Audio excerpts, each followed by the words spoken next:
It is a joy to welcome Pastor Stanley Praimnath, Brother Stanley, to St. Paul's today. I want to thank Eric Schott and Bob Balkovic, who have connected us with Stanley. I understand that he's told me this morning we are now connected with a whole network of people who know him as Brother Stanley and get to be a part of hearing his story of God's faithfulness. This Eastertide season, these Sundays after Easter, are about the ways that God brings new life and continues to bring resurrection life to us. And I think we will hear in Stanley's story today the way that God has brought new life to you and through you to so many. So thank you for being with us to share today. We are going to hear from him during the sermon time today more briefly, and then I hope you will stay afterwards to hear his full story of his survival from the World Trade Center collapse on 9/11 that he'll be sharing with us during the Sunday School Hour. Please come.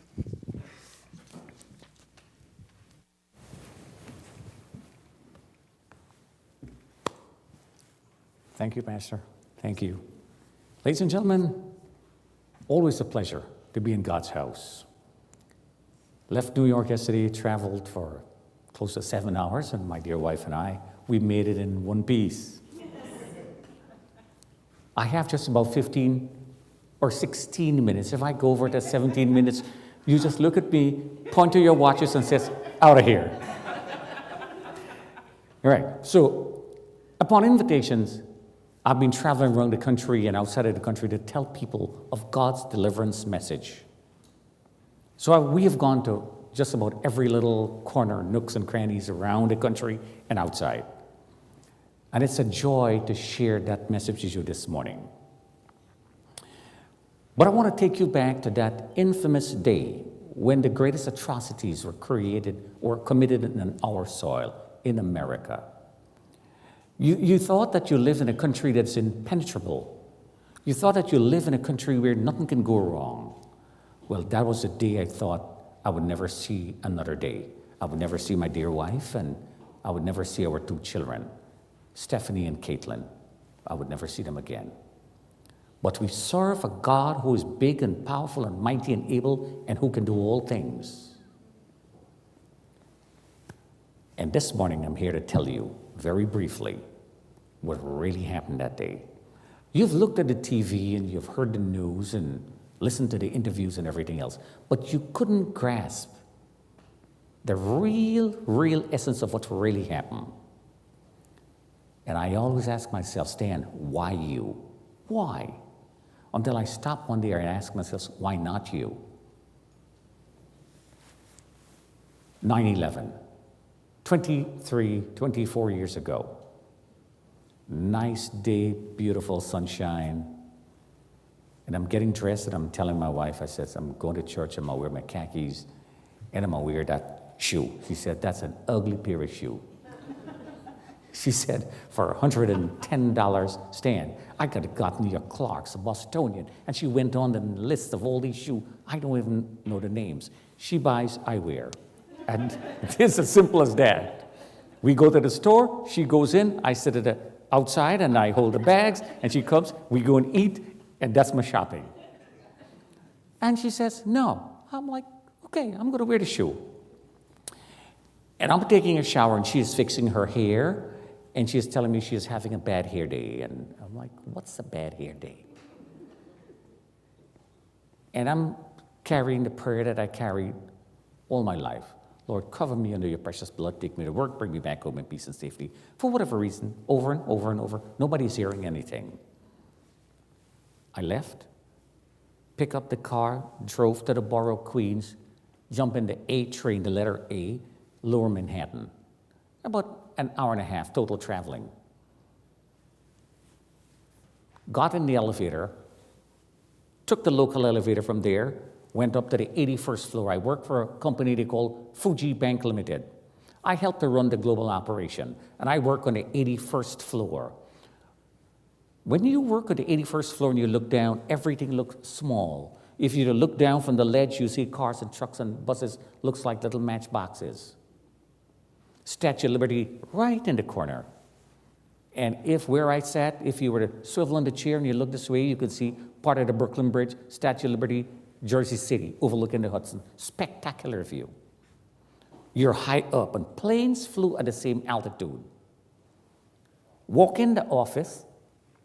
A young lady is making copies at a copier, Delise Seriano. Stan, how you doing? I'm special, thank you. See, our pastor used to tell us, anybody ask you in New York City, how you doing? You tell them you're special, because they're so busy by the time they say, how you doing? They're gone. But if you say you're special, they'll turn back and give you a look. What makes you special? I'm a child of God. And you just witnessed to somebody. So I carried that to my job. But here it is. The group of people I work with, Shintos, Bushidos, all these different factions of Asian folks, Buddhists, Catholics, everybody. So I'm the only one of my kind.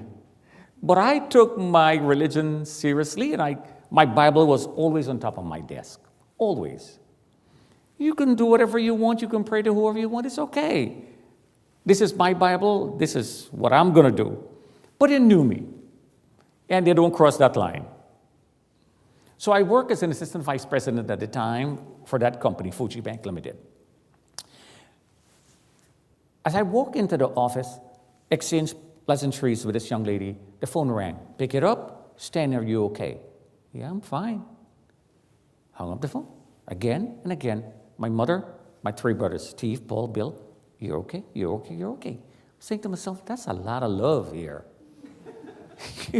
Sometimes months would pass and these people wouldn't call me. And all of a sudden they're calling me one after the other. The first plane had hit the first building. Didn't have a clue. I was in the elevator coming up, so I did not know anything. They're calling to see if I was okay. Hung up the phone. I'm walking towards my desk. I had two desks. We were in the middle of a consolidation with two other large Japanese banks. So as I'm walking towards the desk where I'm sitting down, I can see a corner of my eyes, part of the North Tower. And huge chunks of fireballs are falling from the sky. So I walk closer up and I'm looking up. I'm like, oh my gosh, what is happening here?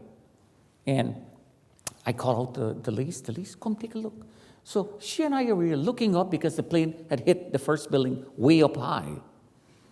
And she says, Stan, I'm scared. So I walk back, pick up the phone. I'm dialing my boss, Peter Del Grasso. Pete Son, pick up the phone. No response. Delise, let's get out of here.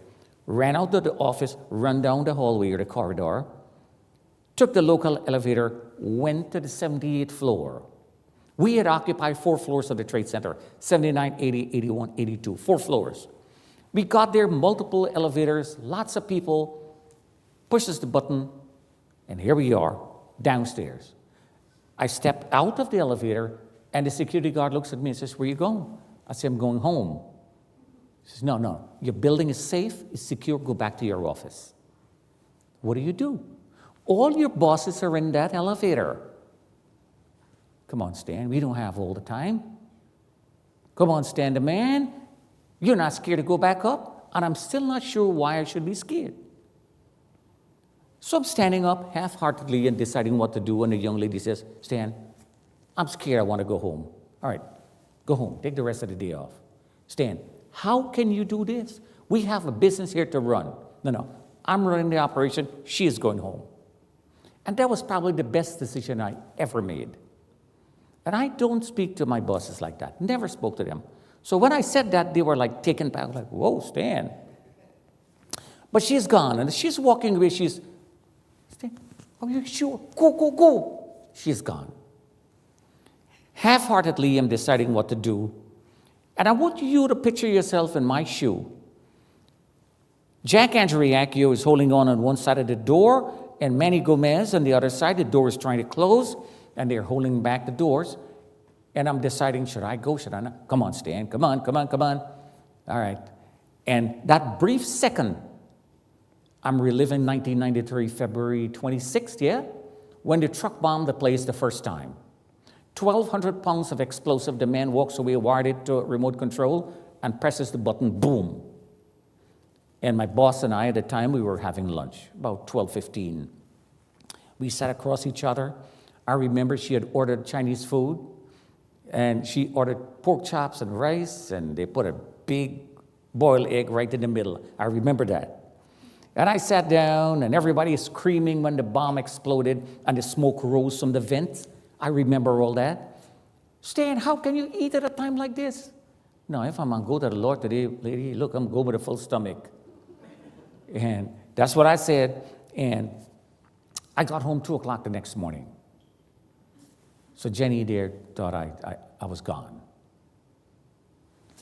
So half-heartedly, I stepped back in that elevator and the door closed. 45 seconds or less, we were zoomed up in the sky lobby of the 78th floor. Walk across the hallway, one man got out in front of me, and he walked into the men's room. Never saw the man again. What do you tell this parent who would call? What would you tell that child who called? Did you see my dad? Did you see my husband? What do you tell them? And I suffered of that survivor guilt. Lord, why me? Why? Of all these good men and women, why me, Lord? And I lived with that. Walked back into the office. When I got there, the phone rings again. I reached, pick up the phone. A young lady from Chicago, one of our rep office says, get out. Get out for what? I'm a logical-minded person. You tell me why and I'll go. Stanley, you don't have time. Please, go. She is home. She is watching the news. And she saw and they knew this time was a terrorist attack on the Trade Center. No. Tell me why. Oh, God, Stan, please, go. Some sixth senses, I would say. I don't know why. I don't know how. Because I'm standing up at the phone, not in any particular position or direction I'm looking. And something says, look this way.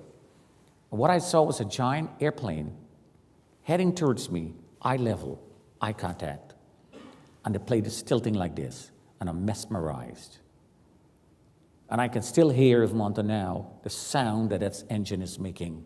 That revving sound as the plane is getting closer and closer. And all I said was, Lord, I can't do this, you take over. And I dove under the desk.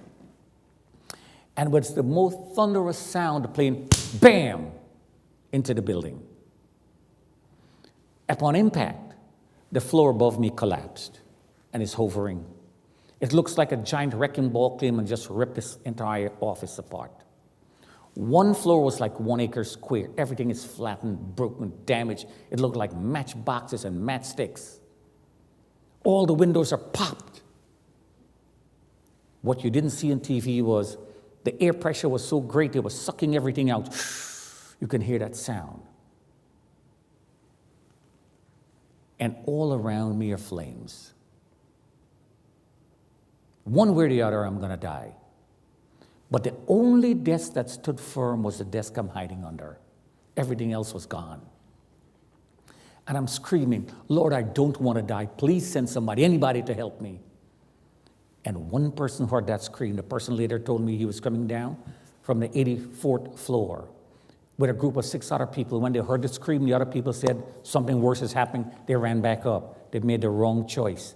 They all perished. This man stopped to investigate, and he lived. So the man had a flashlight at the other end of the floor and it's shining like this. Wait for me. And I thought that everybody was heartless to leave me to die. But they were all gone. Upon impact, they all died. Every person who was on the floor at the time was gone. So I'm holding on to the mangled furniture. I'm looking at all the cables that dropped and they're short-circuiting because the sprinkler system came on. And I'm looking at all that flames around me. I'm going to get burned. Or this floor is going to collapse and going to kill me. Or I'm going to get sucked out by the air pressure. I'm going to die. Wait for me. And even though the man is saying, I'll wait for you, I couldn't hear because my ear just popped. So I'm crawling. I crawled the entire length of the loans department to the lounge, to the computer room, and the communication room. And one lousy sheetrock wall stood firm. I always ask the Lord, why that one wall? If you wanted me to die, why didn't you let me die there? Why? And as I got closer, the man had the flashlight that's shining over the head. He is saying, if you want to live, climb over the wall. It's a 10-feet sheetrock wall, a dry wall. I can't do it. He says, you try or you're going to die. And the flames are encroaching and getting closer, and I can't breathe. Oh, my God, I'm going to die. And all I remember was I tried to jump and grabbed on top, but I missed. And part of the hanging loose sheetrock caved in and tried to prevent from hitting me. I raised up my hand, and the next thing I know, a black sheetrock screw just went straight to my palm.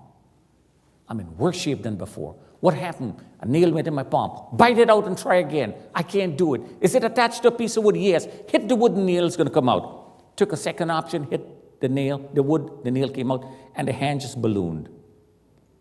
And I'm crying out to this invisible God, who is going to walk Stephanie and Caitlin down this aisle? Lord, all I did was to go to church. All I did was to go to work. What is going to befall my dear wife? What is going to happen to the bills that we have? How is she going to survive? And I'm crying out. And all I heard was the pastor preaching, and this is what he's saying: I can do all things through Christ who strengthens me. That's all I can hear in my head. Please, one time. I'm crying out to this God. The man said, climb over or you're going to die. And the flames, you can hear it crackling, and it's getting closer, and I can't breathe. He says, bite the nail out and try again. I can't do it. Is it attached to a piece of wood? Yes. He said, hit the wood and the nail is going to come out. I hit, the nail came out, and the hand just ballooned. I'm in worse shape than before. Try again. Can't do it. And I start caressing this wall, and I don't know why. But in my head, all I can hear is, I can do all things through Christ who strengthens me. That's what I can hear. The pastor is preaching, and he's saying that over and over and over. And in my head, I can really bust my way through here, bust the wall through here, a hole through the wall. And I made a fist as tightly as I could. And I punched. And the fist passed right through that sheetrock wall. What is that chance? What is that chance? The man grabbed my fist. He said, I see your hand. I see when you see my head. Yanked my body through. I punched. The hole got bigger and bigger. And I stuck my head, and he gave me one headlock. One headlock. And he pulled with such force, and I squirmed, and I just flew over on the other side. I literally flew over the other side. And he was standing on a heap of debris. The impact was so great that I just knocked him off his feet, and together we rolled down 10 flights of stairs, landed on the 88th floor. And I don't know how to thank this man who just saved my life. So I was lying on top of this fella basically. I hugged him around the neck and gave him a kiss on the cheek. He says, what are you doing? And he got up, fixed his jacket, sharp dresser, and fixed his tie, and he says, Brian Clark. That's all he said, Brian Clark. And I said, Stanley Praimnath. But this guy did something. He took his left index finger, and very gently he was rubbing my hand. In a day when AIDS were very prevalent, you don't want to touch blood and get involved with that. Well, and he stared me in the eyes, and he says, all my life I live as an only child. I was born and raised in Canada. I always wanted a brother, and I find that man today. And this good old Irish man, he put his hand around my neck, and he says, come on, buddy, let's go home. And he took his left palm that was bleeding, and my right hand, and he did like this. So from today, you're my blood brother. And we started that long journey home. You had to walk 10 flights of stairs, turn on the landing, 10 flights of stairs, and you cover one floor. We got 80 floors to go. And we were hobbling down. And the shoe that I wore was giving me all the traction because the water was just cascading down the stairwell. It had a thick rubber sole. So careful about your sole. And we met one man on the way. And Brian introduced him. He had a walkie-talkie, and somebody called, and he was going to help them. See, Brian later told me in CBS, he said he was coming down with a group of 6 other people. When they heard the scream, they thought something worse was happening. They ran back up, and they all perished. He stopped to help me, and he lived. He said, because you screamed, I live, Stan. So every time I said, thank you, he says, no, thank you. I would have gone back up. We stopped at the 40-something floor. I think it was the 45th or 46th floor. I can't breathe. And I was in the best shape of my life. I can't breathe. And I stopped. And he walks in to somebody's office, put his hand in the door, open up, there's no heat coming, and he walks in and he picks up the phone and he's talking to his wife, Diane. And I can hear the conversation he is telling Diane. I got this fella here from Fuji Bank. He's in bad shape, but I'm bringing him out. While all that is going on, something caught my attention. There's a man lying down, broken back, massive head injury, a Caucasian gentleman with closely shaved head, and this man is crying. Please tell my wife and our baby that I love them. Broken back, massive head injury. You can see the blood and bubbles oozing out from his scalp. And there was an African-American security guard who stood there and was guarding this man, and he guarded him with his life. He could have escaped, but he chose to stay, and they never made it out. They were covered by the same ash. They were not just covered with the same blood. They didn't look different. They looked the same, and they both perished. Reach down, and I'm telling Brian, this building is going. Stan, what you see burning there is all draperies and cosmetic and paper. A profession, I'm an engineer, steel don't bend. You're in shock, snap out. I'm going to Trinity Church. He said, I'm coming with you. And we were running. When we got down there, all the people we see were the firefighters and cops and EMS workers. And they were belching orders, run, run, run, go to Liberty, go to Liberty. Liberty was the street. Today, Liberty is total freedom. And as we're running, we're jumping over fiery, burnt logs and everything else. And not even one piece of broken glass touched us. And it was raining like confetti. If you look back at some of the footage that they had. And as we're running, you can hear the shout, go, go, go, go, go. It looks like a scene from Forrest Gump. And Brian and I are running like crazy. And I just bumped into this guy, a Catholic priest. He was setting up like this. He's watching the spectacle. He looked like a monument smiling at grief. I didn't see that. but he's looking at the spectacle. And Brian later asked me, he says, do you remember what this man said? I said, no. He said, this man said you lost your mind. And you were babbling in a language we don't understand. I said, but I am not bilingual. But that's what he said. And he said, the priest and him, they both prayed for me at the same time. And the priest gave him a bottle of water for me. But the next thing I remember, we were holding on to the fence of the Trinity Church. And I said, it's going. And he said, Stan, you got to snap out. You're in shock. And the building starts to sway. You can feel the ground like an earth tremor. It's vibrating like this. And the building was shaking, and you're kind of leaning with the building. Oh my God, it's going to tilt over. And then it stopped. And then it's leaning again. Oh my God, and you're leaning with the building. And you can hear this creaky sound. We are holding on to the fence of the Trinity Church. The church is in front of us. And the World Trade Center is way across there. Now hear this. The building imploded and everything went poof. So the church took the blunt force of everything that should knock us out. The church took the blunt force of everything. So every step of the way the Lord is taking care of me. And all hell broke loose. The ladies were taking out their shoe and they were throwing it a huge pile and they're running. And every form of expression you could have heard. Some people are crying, some are screaming, some are swearing, some are cursing. And Brian and I get separated from each other. And my guardian angel who was sent to take me and bring me out of Sodom and Gomorrah, he's gone. The man is not there. And I'm like, did this really happen? It feels like you're in a nightmare.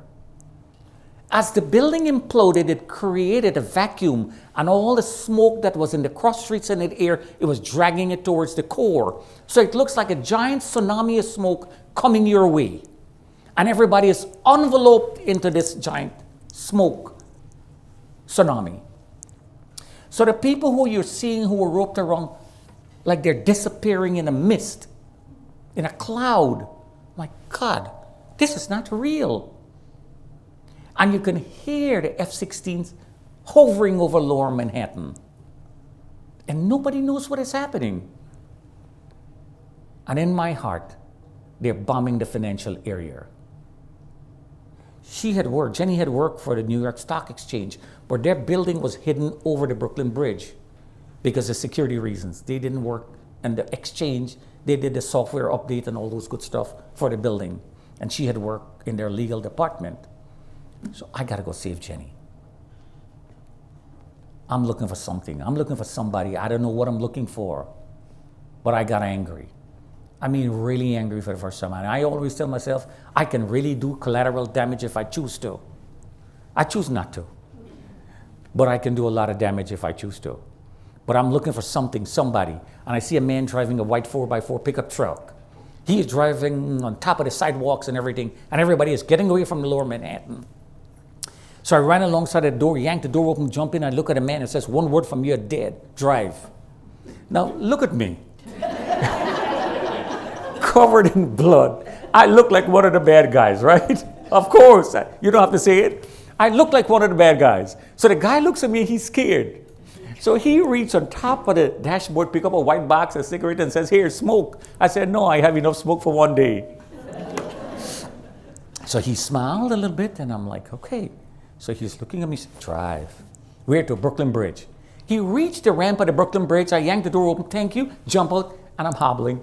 I had a large leg wound that was opening up. I took my shirt, make fit bandage, tied up, and I'm hobbling. And I bump into this big guy. I'm like, oh my gosh, he's going to kill me now. The guy turned around, looks at me, and took compassion on me. He says, what happened? I said, I just came out from that building. He says, my name is Albert De Leon. I'm a senior counsel for a French bank. Ask me anything you want, I'm going to help you. I was in Vietnam. And I said, yes, I got a partner here now. So now, the guy said, where you want to go? I said, I want to go to 2 Metro Tech. He says, I live right behind that building. What is that chance? 40,000 people on top of the bridge. You bump into the one man, and he knows exactly what you got to go. And I never visited her because of security reasons. 3 sets of metal detector. No, I'm not going. So the guy said, I know where that is. I sat down. I said, I'm not going. He said, what do you mean you're not going? And people jumping over, running, screaming on top of the Brooklyn Bridge. Everybody's getting away. I said, because they hot-wired this bridge, and everybody's going to die. So he's looking at me like, you're crazy. But like I said, I'm a logical-minded person. He said, I want you to listen. Tell me what you're hearing. I said, that is Uncle Sam taking care of business. He said, well, come on, let's go. And we start to run. And we reach the lobby of the building where she works, and the security guard says, oh no, you're not coming in here. And they all reach for the guard stick, and I took a karate stand. And everybody is like, hold back. And a security guard walks up, and then I see in the corner of my eyes, her boss, Greg, is running, coming towards us. What are you guys doing? Stan is a good guy. Pushed him away. And he says, give this man anything he wants. Make him well. Stan, we don't have the time here. I have an emergency general council meeting. I got to go. But make him well. If this Bible was to be rewritten in modern days, this man would have been the Good Samaritan. He's gone. The nurse says, Stan, I can't send you home. They shut down the parkway. I'm going to walk you down to the train station. Well, lady, why are you going to take me to the train station if the train is not running? I said, if only I can hear my wife's voice, I'll be fine. I want to make sure she's okay, I'll be fine. But I can't remember the number now. I'm crazy in my head. I lost it. Give me a phone. So I can't use my right hand. I'm playing with the numbers. The numbers pop into my head. And here's Jenny. What are you doing this for? See, she didn't think it was me. She thought somebody was playing a prank with her. She thought I was gone. No, no, no. The Lord took care of me, and I'm coming home to you girls. Hung up the phone. We got to the train station, and we were standing up. We waited like 7 minutes. And I'm like, I think this is it. I'm going to leave here now in my head. And this poor lady is standing up here. I can't explain this anywhere short of a miracle. But let's call it magic for now. All I heard was the sound of a train pulling in the platform. They shut down the system. But a train pulled up in the platform. An A train, the same train I got to take to go back where I came from or to pick up my car. A train pulled up in the platform. And I stepped in here, and the door closed as soon as I stepped in, as if, in retrospect, the train came just for me. What is that chance? The lady can't figure what is happening. She got her hand in her mouth like this, and she's watching. And as the train is pulling off, she's running alongside the train waving me goodbye. It looked like a scene from the book, Goodbye is Not Forever, Amy George. Are you going to read it sometime? Yeah. So she and her baby, she clutched on the baby, and the husband is taken away to the salt mines and the tundra, and she's gone, never know. And he's saying, goodbye is not forever. So I'm gone. I am like the train conductor. Every time the train stops, I'm looking out at the door. Nobody's coming in. Nobody's getting out. I'm the only person in the train. The train reached where I got to go. I got out of the train, and I'm walking, and I saw a man. And the man walks towards me and says, oh, you're in bad shape. You want some food? I said, no. He said, look, I went and bought my lunch.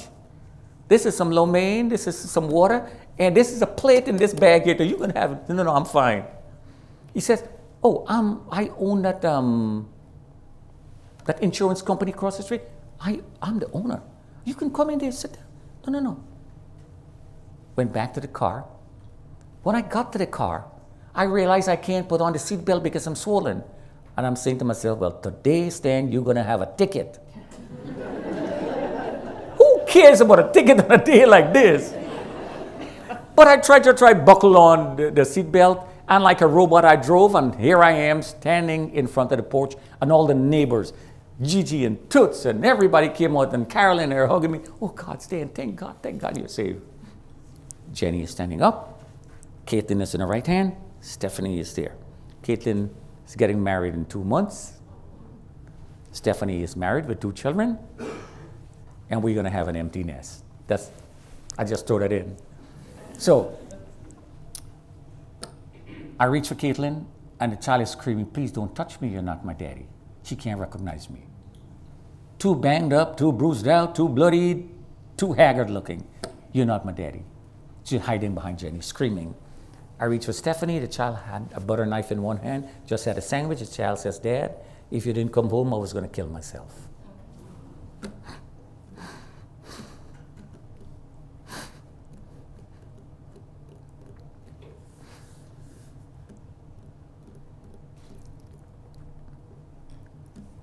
The next thing I remember,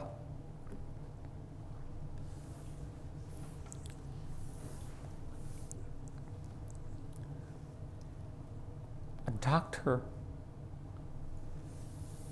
is leaning over me.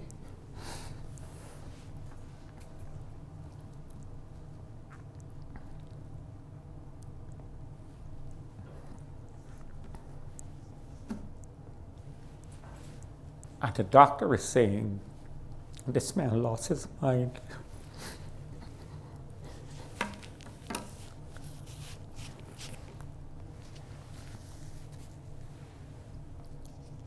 The next thing I remember,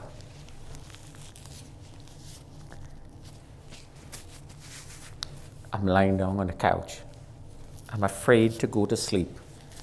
I can't recognize the children. I can't recognize my wife.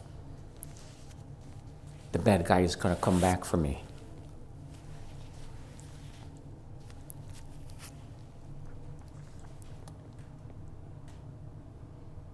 I don't know what day it is. I don't know for how long I was lying down there. Just that I couldn't recognize anybody.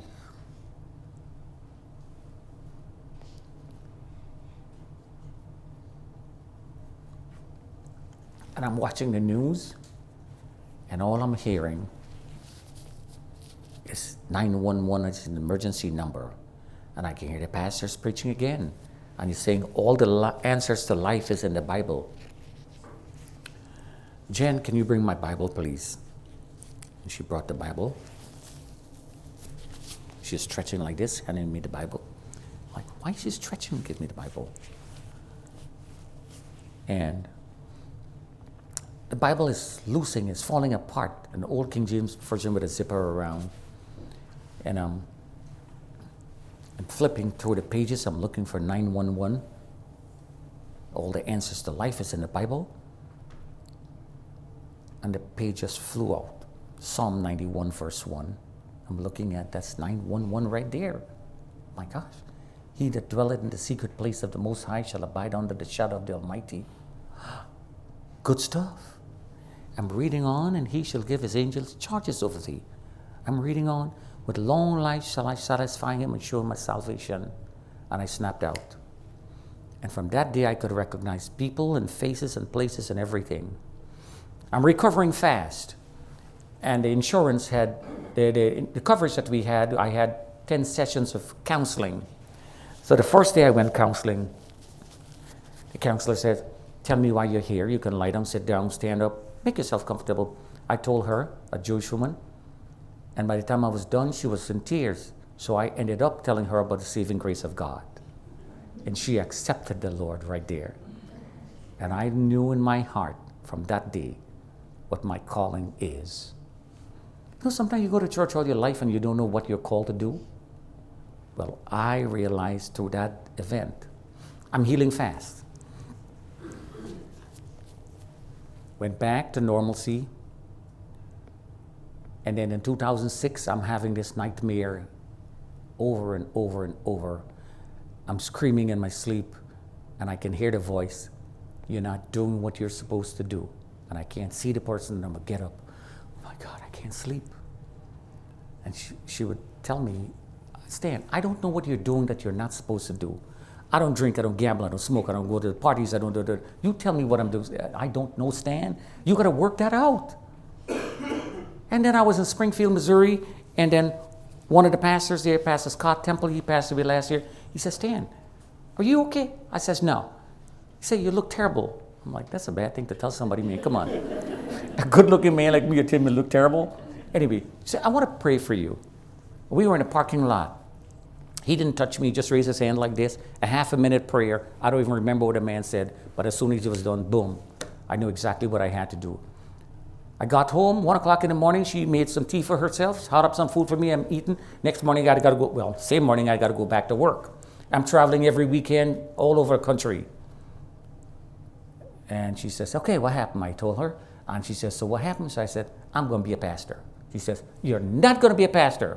My dad had always been a pastor all my life. And I saw the struggles my father and my mother went through. I don't want my children to go through that. And she gave me the 10th degree. I says, no. Well, I had to put my feet down. I said, you just give me a check tomorrow morning for $1,000. I'm going to enroll in the Berean Bible College, Global University. I'm going to go online. I'm going to study. He says, no, with your schedule, you'll never do it. So I proved her wrong for the first time. So I became a pastor. And that's what I serve today, all that good stuff. Anyway. I realized that the bad guy is still going to come. The bad guy is still going to do what he needs to do. So he decides to rip out the entire kitchen and throw it at me. The sink, the fridge, and all the pots and the skittle. COVID came. 25 pounds, sick for 1 month. I said, this is it, Stan, you're going to die. Cats have 9 lives and they still die. You're gone. The doctors don't want me to go. The first phase of the COVID. Left me with pneumonia in both lungs and scar tissues. And in one of the visits, the doctor said, sit down, I'm coming back. He went and brought another doctor, oncologist, and he says, I have something to tell you, but you're going to take it in good spirit because my wife is a pastor and I know you. I never saw the man in my life. He said, you have leukemia. What? Anyway, he said, see, I told you you're going to take it in good spirit. So I went home. She asked me what, and I told her, and like it didn't register. Next morning, we were having a little breakfast. We were praying, eating breakfast. So, well, what did the doctor say? I told her. And she said, so what do we do? I said, we tell a big God of a little problem. Come on, Stan. Let's not make joke on this. No, I'm serious. You tell a big God of a little problem. Let me speed this up. The next thing, I went to Sloan Kettering, and the people told me the same thing. But exactly the way I was 3 years ago is the way I am. I've never taken 1 day of chemo or radiation or anything. It looked like in retrospect, the Lord put a chokehold and says, you ain't touching my boy. Well, I'm surviving, I'm living, I'm watching it. Last year we decided that we're going to go to Europe. So we found ourselves in Holland, and we found ourselves in Amsterdam, and we found ourselves in Paris and London, and we came home and she says, you got to take a physical. Because next year you're going to have another one. If you go now, go. So I went for the physical.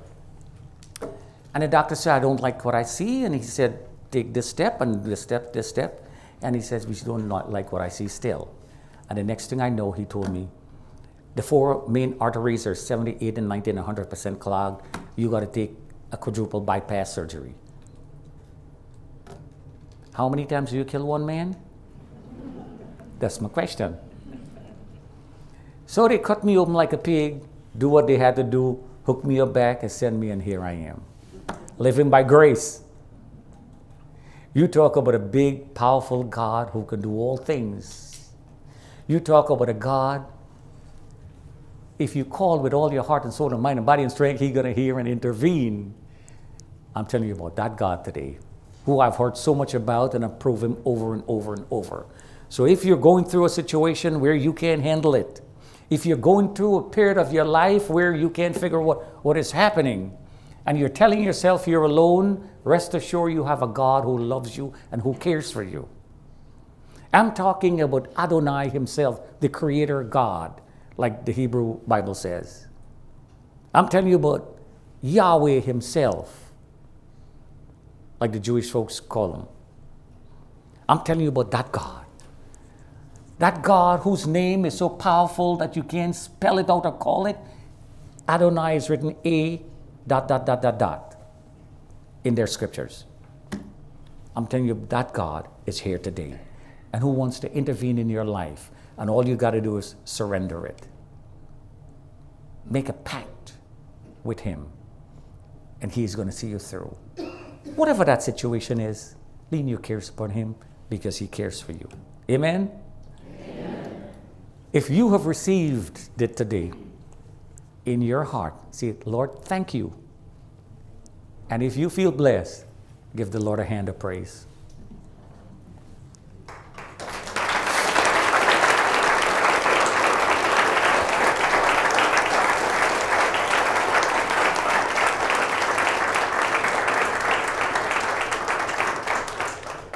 I want to ask you one little favor.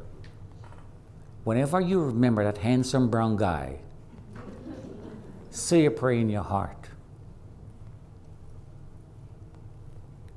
And if you never see us again,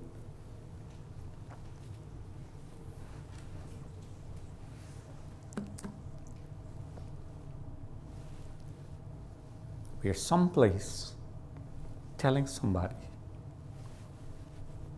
about God Himself. Blessings.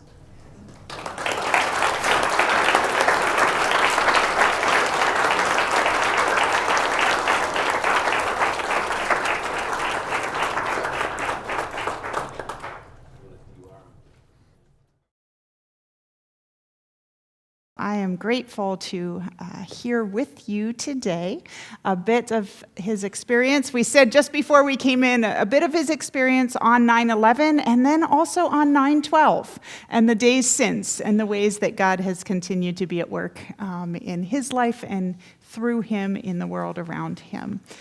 He told us to call him Brother Stanley, and we join a whole lot of folks around the country who know him as such, as he has shared his story around.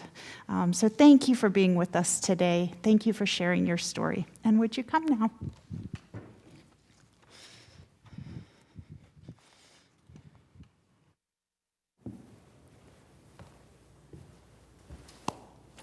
Thank you, Pastor. Wonderful. I was thinking about introduction, and I'm saying, was that all me? I think so. So, upon invitation, we've been traveling around and around, all over the place, some of the places I've never heard of. What if we've been there? And if you were to go around, like I said this morning, and you said, I met Stanley Praimnath, first thing people says, and who in God's name is that? But you said, I met Brother Stan. Well, now you just made a million friends. Well, so this is what we've been doing. We've been traveling around upon invitation, telling people about God's grace. And once in a lifetime, you would bump into a situation like I bumped through where God shows up. Oh, don't get me wrong. God shows up all over the place, all over the time. But sometimes we don't stop to actually look. Our spiritual eyes are not open. So we don't see all these miracles that are happening over and over and over in all our lives.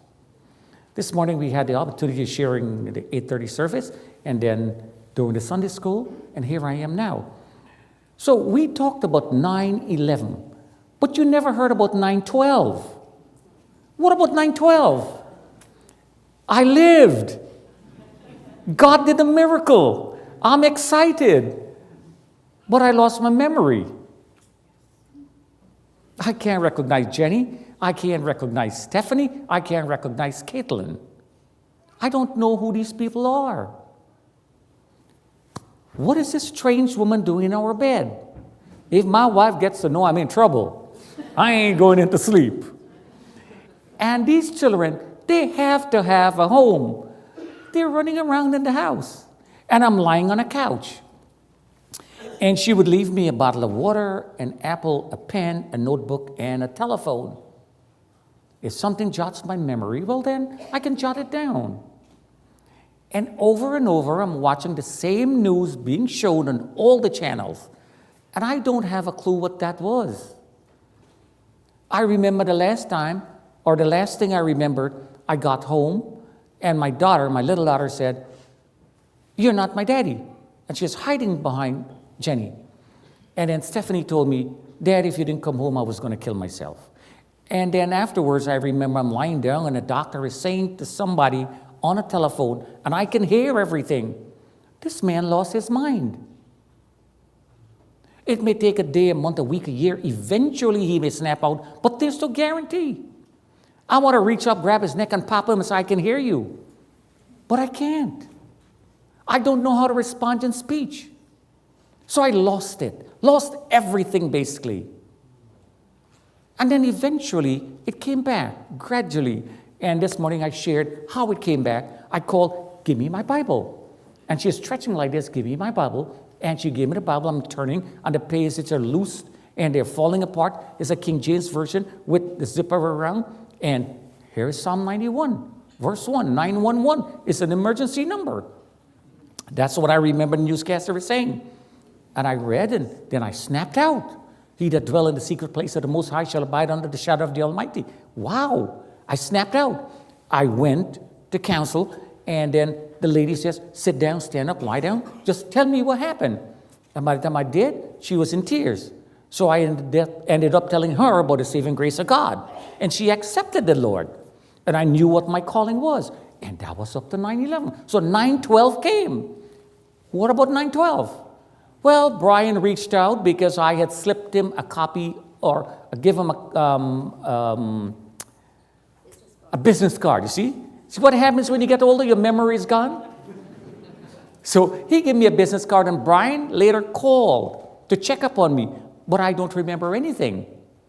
All I would remember is Jenny, she would hold me, and I had a leg wound that, was giving me some trouble. I would put my hand around her, I would hobble, and she would put me in a tub, fill it up with warm Epsom salt water, and I would immerse myself, take me out, put me back to the couch. I'm grateful for all this, but I don't know who the strange woman was. And life is moving on, and it's going on and on. And then my life started changing drastically. Brian became that big brother that I always wanted. I became the only brother that Brian has because Brian doesn't have any siblings. Brian would call me, "Stan, are you okay? Diane is a great cook. Bring Jenny and the girls and come. Let them go and play in the pool, and you come here, and I'll drop Jen to work, and you stay. Me and you going to go and play some golf. Great guy. Always liked me as a brother. When I called Brian, I spoke to him a couple of days ago, there's this peal of laughter. As if, oh my gosh, my brother is calling me. His daughter, Kristen, got married, and Jenny and I sat at the same table with Diane and Brian. And Brian introduced me to all the folks who were there as his blood brother. Now, I want you to picture this scene. You're painting with me. A group of Irish folks right here. And I am who I am. And everybody is like, wait a second. What is wrong with this picture? But I'm the brother he always wanted. And he would go to the grave saying that I'm his brother. And I am his brother. You see, on that 9/11 day, we were not covered by the same blood, only we were covered by the same ash. We didn't look differently. We looked similar. Brian later told me, he said, Stan, every time I told him, I said, Brian, thank you. He says, no. Had you not screamed for help, I would have died. Because when we were coming down, we saw so much debris on the 81st floor, all the people ran back up and they all perished. Because you screamed and I came to help you, you lived. And I'm quoting him on CNN and CBS and all these different interviews. We did interviews at every major newspaper, television, radio around the world. But Brian is that guy. If I'm in trouble, I would want a guy like that to be there, help me out. We go and have a meal together sometimes. Brian would walk over, make sure I put on my seatbelt, closes the door, then walk around and started to drive. What a guy. I guess that's why Diane is so happy. A husband like Brian, right? I don't do that. I'm sorry. And I get the whack sometime. Well, how come Brian is doing it, Stan? You're not doing that. I'm just a different brown animal. But come back to the same story. 9/11 changed my entire perspective. After 9/11, every politician, every person, we're going to build bigger, better, stronger, and they all got it wrong. We're going to build bigger, better, stronger, and they all got it wrong. All God is saying to you today is rely on me, and I'll take care of you. The bad guy is going to come again. It's just a matter of time. And you've got to be vigilant. And God is saying, let me be your protector. Let me be your all in all. Let me take care of you. Lean your care upon me because I care for you. God is saying to you today that regardless of what your circumstances are, I am able to do exceedingly abundantly above all we can ask or think of. I have gone to prepare a place for you so that wherever I am, you will be. So my God is coming back for me and all y'all. It is not that if he promises that and he is good to his word. That covenant promise is there. I'm going to prepare a place for you so wherever I am, you will be. So it's just a matter of time before he comes. He says, come on, let's go. And that would be the happiest day in my life. Happiest day. If God is making you a promise like that today, aren't you going to accept it? You don't have to give anything. All you're asking is, give me your heart. Lean on me, and I'll take good care of you. So if we build bigger, better, stronger, the bad guy is going to come, overrun it again. You've seen it over and over and over in ancient Jewish history. You've seen it. They build a wall bigger, better, stronger, broader, and the bad guys come and knock it down and invade and kill and take away everybody's captives. You've seen that. Go back to your Old Testament, and you read it, and you're going to see. But God is saying something else today. Rely on me. I can take care of you. You call to me with all your heart and strength, and body, and mind, and soul. I'm going to hear. I'm going to intervene, and I'm going to reach down in mercies, pull you out of that situation, whatever it is, and I'm going to make all things right.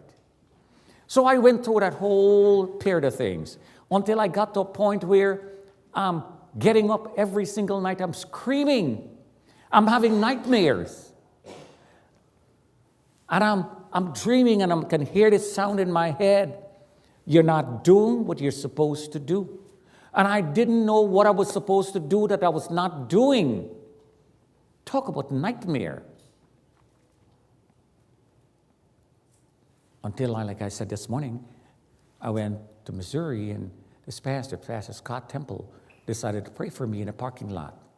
And by the time he was done, I knew exactly what it was. And I came home and I told Jenny, it says, all I need is $1,000. What are you going to do with $1,000? I'm going to enroll in the Marine Bible College and Global University. I'm going to study. I'm going to be a pastor. And she says, no. You're not going to be a pastor. No, I don't want that for our kids. My father had always been my pastor. No, I don't want that. You don't know the struggles pastors go through. You don't know the struggles pastors go through. You don't know the struggles pastors go through. And she's telling me that. And I'm like, no. With your busy schedule, Stan, you would never be able to finish that. So, of course, they sent a whole carton of books, and I got to read it out. Within 1 year, knock it out. Then I went to the next step, knock it out again. So, as of now, I'm a licensed minister of the gospel. I can see by the power vested in me and husband and wife sign, I can't help if you want a divorce. Can't do it. However, I knew what my calling is. I knew exactly what my calling is. But I had to go through that entire episode of, the devil throwing the entire kitchen at me. The devil took the sink and the fridge and the stove and the skillet and everything and threw it. But the good thing is I had the armor of God. And it was just bouncing off. So I can look and draw him a map and says, go there so he can't come back. One of the guys in the men's group says, Brother Stan, how many times do you kill one man? But let me tell you about that killing and that whole thing. So in 1993, I nearly died, made it home. When the truck bombed the place, 1,200 pounds of explosive, pickup truck, man presses the remote control, boom. I made it home. She thought I died. 9/11 comes, I reached home. She thought, well, he's gone. The COVID came, boom. 25 pounds, 1 month, can't walk. Well, Stan, this is it. I'm telling myself, you're gone. I made it out. And then, a couple of months later on, the doctor told me, you got leukemia. Well, this is it, Stan. You push the button, you're gone, you're dead. But I'm still alive. And then in October, gone, just came back. We were backpacking in Europe and doing all that crazy thing. 21,000 steps per day. Didn't feel any tingling in the arm. No shortness of breath. A quadruple bypass. They cut me open like a pig, fixed me up, sent me back home.